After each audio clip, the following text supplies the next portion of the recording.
All right. Yes, indeed. Happy Monday morning to you, college baseball fans and handicappers. Pretty good cast again. Kind of split out on the official releases, but the leans all came through. And on the preview with the future bets, we gave you a lot of value there. Coastal Carolina was plus 650 last week. It's now at plus 190. They have two shots to win one to advance to the finals. LSU, on the other hand, wins the big one. The top two choices, the odds-on favorites to win it all. LSU, no problem there. And as we talked about, Charlie, there's not another pitcher in the country that I would take in a one-time game right now than Cade Anderson, and he was phenomenal. I mean, just shut him down completely. Did he? One solo shot against Arkansas. On the other hand, my number two guy would be Morrison out of Coastal Carolina. It paid off what the rookie coach for Coastal Carolina did to pitch his number two against Arizona and against Oregon State. He pitched Morrison, and Morrison, who did not have his best stuff, certainly settled down, and 12, 13 in a row, I believe it was, Charlie. So he really flexed his muscles going deep into it. Wears his emotions on his sleeves on the mound as well. But the unders, we tell you how the park plays big. 3-1-1. I'm sorry, 4-1-1, rather, to the under, or maybe 3-2. I'm getting mixed up. A 3-1-2. So the first one probably should have went under. It went over with Arizona and Coastal. A lot of hit batsmen, free passes that came along, some unearned runs as well. But one that went under that probably should have gone over, that was UCLA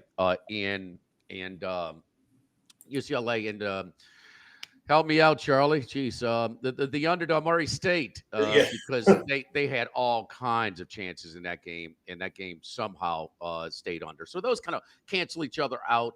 But still, it's been an under park, and these totals are starting to go down as well. Highlights of the first weekend of the College World Series, Charlie. Um, let's start with Anderson. I thought not only was he phenomenal, but he drastically changed the strategy of Arkansas. Dave Van Horn lifted his starter, Zach Root, in just the second inning. Even though he had not been hit hard, he was struggling a little bit with his command, but that's ordinarily a spot where you would stay with Root, and they hooked him. And what that did was it forced him to use up Gabe Gackle, who's their number one arm out of the bullpen, for a full 100 pitches. So it'll be deep into the week before they can bring him back. Now, they can bring Root back probably a little bit earlier, but that was a major strategy shift. And Van Horn said after the game, listen, we couldn't give up any more runs because we knew that Cade Anderson was going to be that good if we wanted to have a chance in this game. So he had to use a lot of pitching up in a loss. The other one was Morrison, who I don't know if this was an official Coastal Carolina tweet or just one of their affiliate media sites, but Morrison was on 0 All-American teams with that now 12-0 record. And I think that got their attention a little bit, maybe a little chip on the shoulder. Hey, we're pretty good.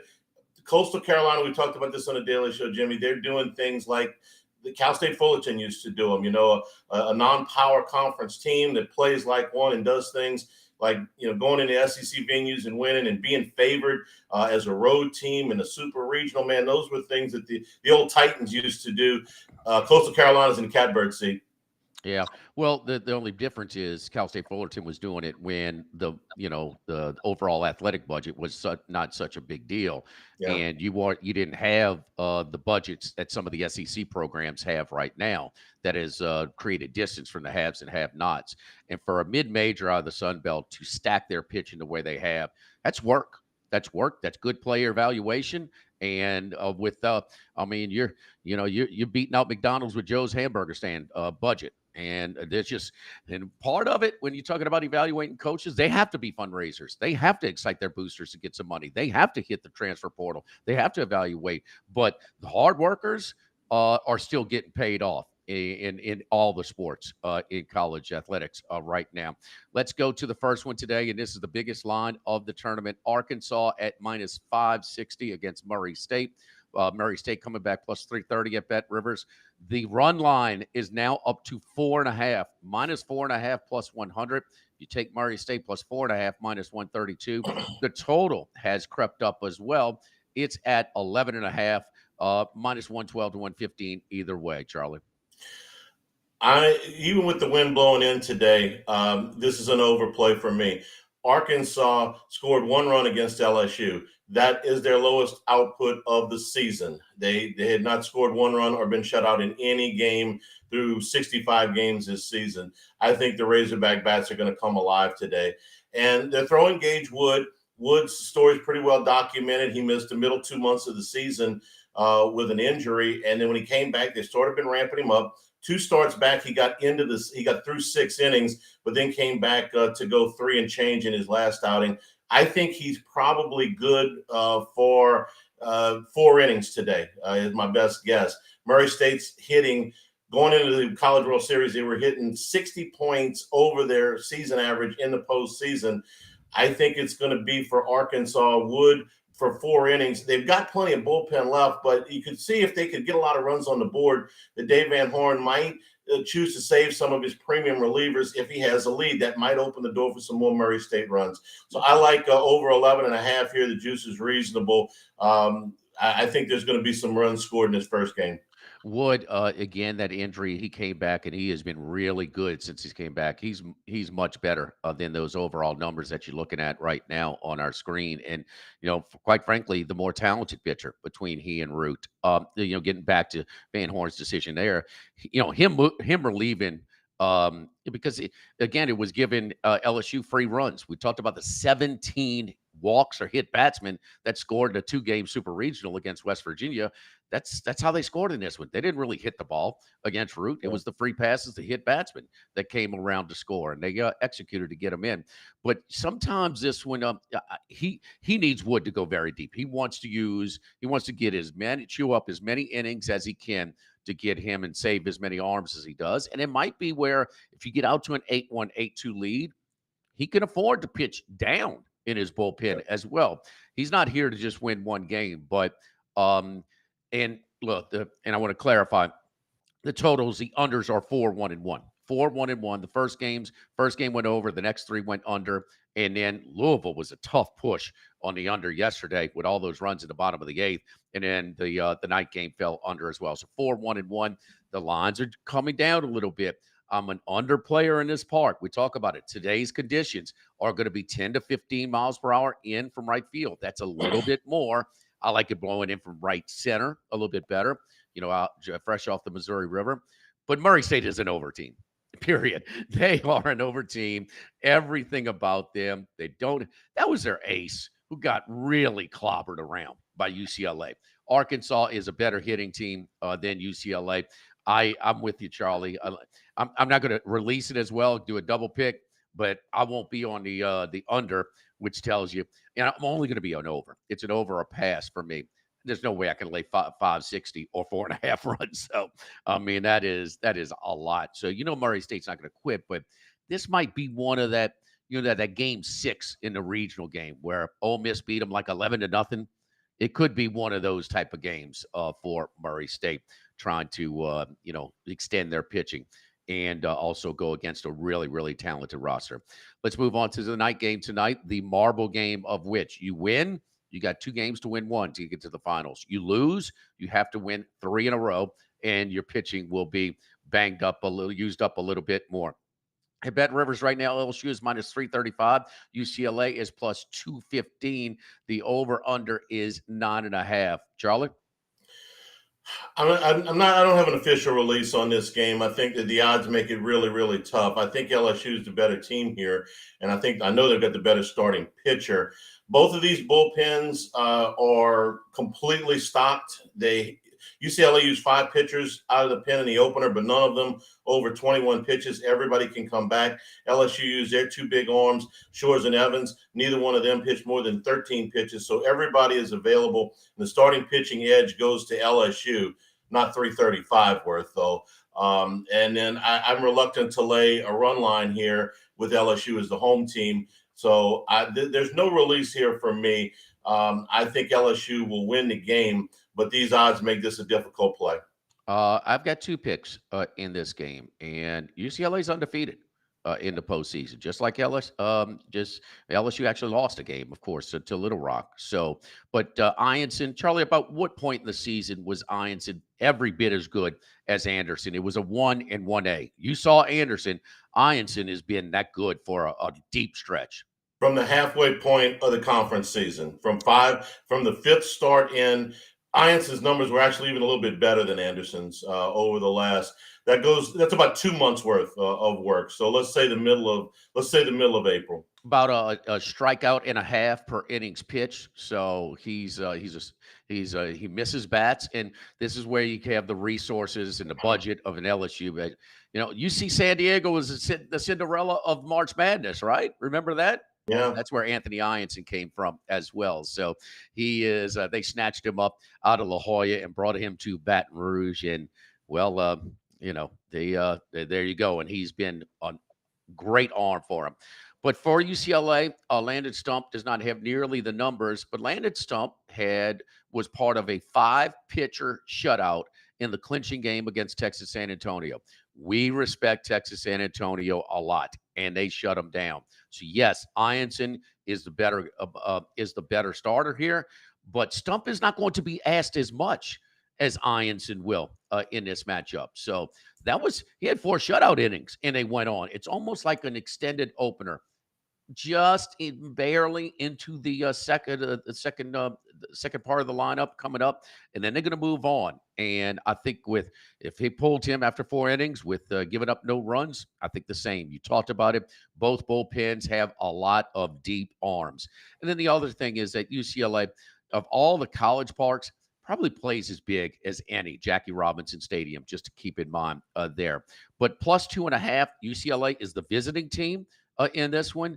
And I think that's just way too many. I think this is going to be a very close game. It could have been, at UCLA is not likely to, give as many free passes as Arkansas did en route. So I'm going to take the plus 2.5 minus 134 at Bet Rivers right now. And I'm also going to go with the under again. Wind conditions are favorable to the under. Under 9.5 is minus 114. At Bet Rivers right now. So a double play on LSU UCLA. And yeah, I think LSU probably win the game, but they don't get their last at bat in the bottom of the ninth. I'd hate to play any run line, the favorite or the dog, as the home team. So you got the visiting team, you got multiple runs, you can win. The lean we gave you for Murray State hit, and when they were the visiting team on Saturday and got it back to 6-4, I can see something similar happening tonight. Jimmy, I like the underplay. LSU has not torn the cover off the ball here in these last few games. I know the run totals look great in Baton Rouge, but you brought it up. It was a lot of free passes. They actually had way more runs scored than they had hits. And in this game against Arkansas, they only had 6 hits and 16 strikeouts. 3-hole hitter Jared Jones, who's projected as a high pick, struck out 5 times in that game. If UCLA keeps the free passes down, then I think this game is a very strong candidate to go under, because where LSU has feasted, they haven't gotten a lot of hits. They have gotten some timely hits. Stanfield's hit the other night with the bases loaded was a big one. They just haven't gotten a lot of them. So if UCLA keeps the free passes down, that's gonna really put some pressure on LSU's offense. All right. So LSU UCLA winner will join Coastal Carolina on the other side, on the other bracket, as sitting in the catbird seat. Hey, don't forget, we're here live on Sports Bettors Paradise every Monday, Wednesday, Friday throughout the entirety of the College World Series. So, hey, give us a comment, question, whatever it is, a pick that you like, an angle.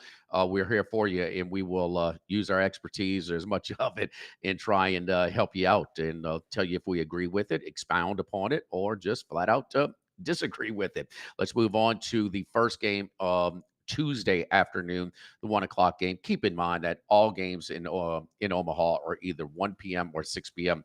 Central Time, as long as the rain doesn't interfere. We could have some rain tonight in downtown Omaha.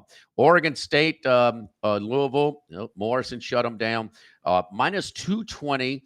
Louisville's coming back plus 160. No run total on, a total yet. And Oregon State is the visiting team, minus 1.5, minus 139. like Oregon State, but the reason I'm going to pick Louisville here because I think they have a puncher's chance, and they were, they tied it in the ninth in their first game, and then they came back and won it in the bottom of the eighth with a bunch of runs, overcoming a deficit, a 2-run deficit Sunday afternoon on Father's Day. So the rematch here against Oregon State, and sometimes when you lose that marble game, the team realized, wait, we've got to win. We got to win 3 in a row now. Sometimes it's a little bit of a hanging of the head type of effect here. I mean, there's several times where the dog has a little bit more bark in this one. And that's it. I think this is sort of a pick 'em game. No, I would give Oregon State a better chance at winning than losing. At plus 160, though, I'm going to take a shot on Louisville coming back and winning a rematch here against the Beavers. I'm going to take Louisville as well. I like their approach at the plate. They got behind in the game against Arizona yesterday. Pitcher was a little bit wild, a little bit nervous, but then when he settled in, I thought Louisville kind of, hung in there. They pecked away at it. They worked some pitch counts, and then they got deep into the game. They got a couple of fortuitous bounces. That ball that hit down the right field line. It kind of looked like a 9-iron, just laid in there. Was a big 2-out hit. But I like their approach to play. I've always liked Dan McDonald as a coach. I'll take Louisville with you tomorrow at the plus price. Charlie, you talk about approach at the plate, and that's why what I like about Coastal Carolina, especially in this park. It's tailor-made for this park. There's no uppercut to their swings. They try and put the ball in play. They will steal bases. They will start runners to try and create upset. They understand. For a team that has been in the postseason a lot, but hasn't been to Omaha a whole lot, they really get it on how to approach. One of their biggest things that sticks out to you statistically is they are first out of a gazillion teams as far as hit batsmen. And they obviously practice it. They are not moving when it comes. They may try and inch a little forward. Both games, they have been called for intentional hit batsmen, where one was a 3-2 pitch and it was a strikeout. And then also both times it was challenged and it was upheld. So that tells me, and it was really subtle. If that was a game in, say, March, game 2 of a Sun Belt series, I'm not so sure if that happens. But it has been brought to the attention of the umpiring crew by the opposing teams. There's no doubt about it. Whether it's football, if you think somebody's getting SGA right now, hey, watch him. He pushes off a lot, things like that. When you bring it to the attention, it raises the awareness. I think that's what's happening here. But it forces Coastal. The rule is you can hold your ground. But if you just nudge a little bit, they are looking for it in Omaha.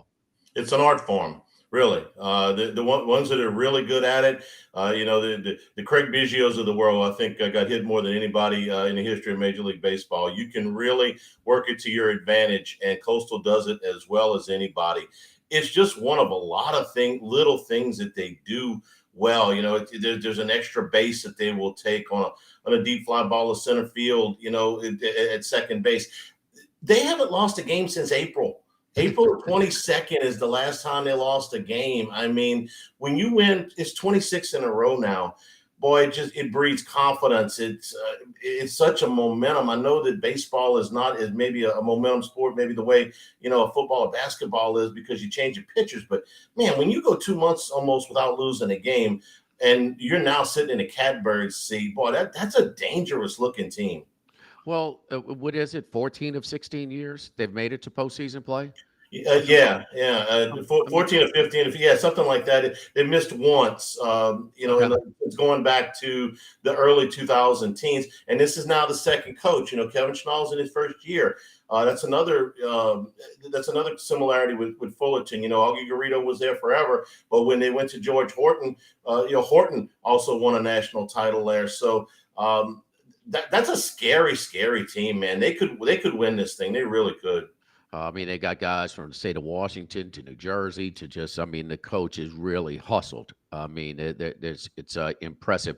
And you know what it takes. And we talked about their RPI that, throughout the course of the tournament to this point has risen all the way up to number 3 in the country. You know how hard it is for a mid-major team to get a 3 RPI?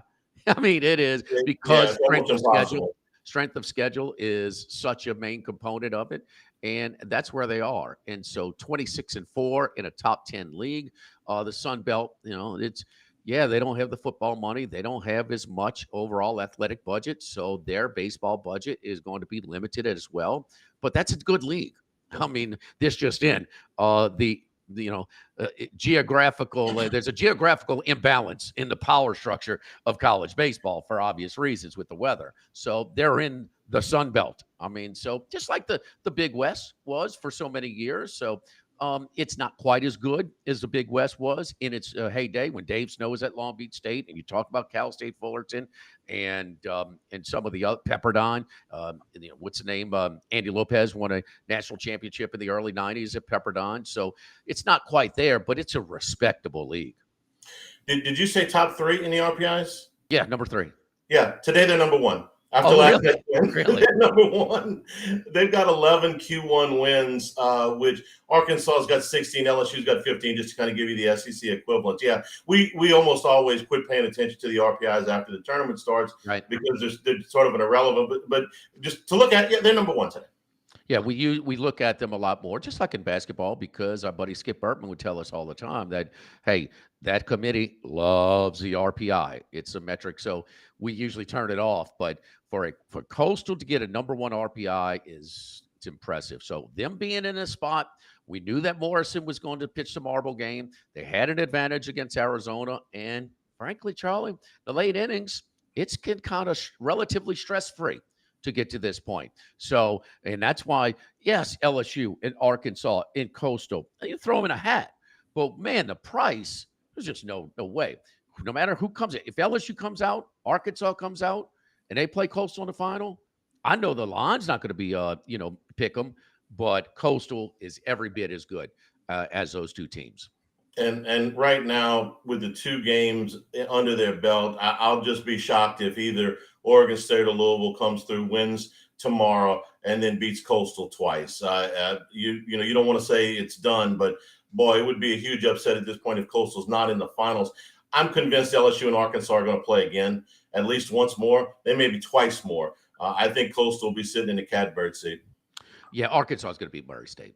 I mean, it's just, I guess can't, lay that $5, $5.60, something like that, or 4.5 runs. I can't do that. But why it's a rarity, but I might have a little sprinkle on your over because in this park, in these conditions, and the conditions for Tuesday will die down just a little bit. They will calm down. As much blowing in from right field. But as we remind you, that Big Ten tournament, it couldn't have been blowing out any more than it was. And that went 12-3 to the under. For the Big Ten tournament at Charles Schwab Field. So Jell-O shots for everybody. Yes, indeed. Every Monday, Wednesday, Friday here on the Sports Bettors Paradise, 9 a.m. Give us your comments and questions if you want. We'll entertain those as well and try and keep this winning college baseball season going. For Charles Hanagriff, I'm Jimmy Ott. We'll see you Wednesday morning, 9 a.m. Central Time, Sports Bettors Paradise.